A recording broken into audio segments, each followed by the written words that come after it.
খবৰ নিশ্চয় ভালে আছে ইউটিউব চেনেল অৰ্চনা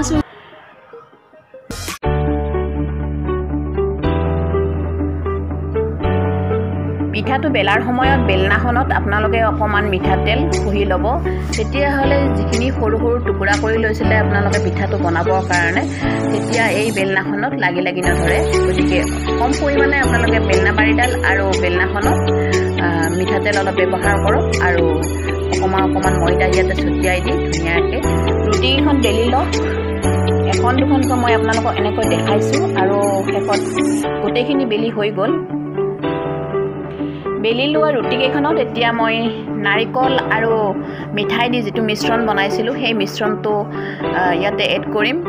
এয়া আপোনালোকে দেখিছে এখন সাঁচা আছিলে যিখন সাঁচা মই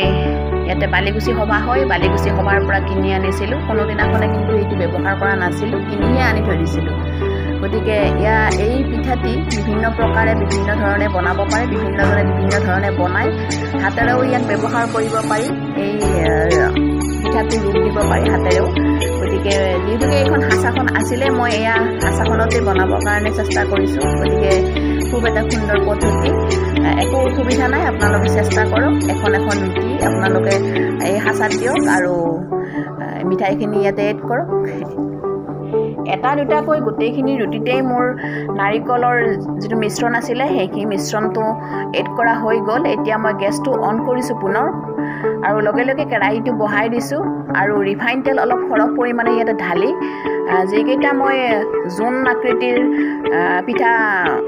তৈয়াৰ কৰিছিলোঁ সেইখিনি এতিয়া মই ভাজিম গতিকে এইখিনি মই ভাজিবৰ কাৰণে অলপ সৰহ পৰিমাণে ৰিফাইন তেল দিছোঁ এয়া আপোনালোকে দেখিছে সুন্দৰভাৱে পিঠাকেইটা হৈ গৈছে একদম কম সময়ৰ ভিতৰত হৈ যায় একোৱেই অসুবিধা নাই আৰু এতিয়া মোৰ গোটেইখিনি পিঠাই বনোৱা হৈ গ'ল এতিয়া খোৱাহে কথা আৰু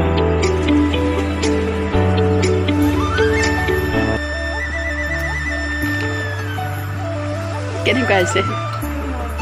মজা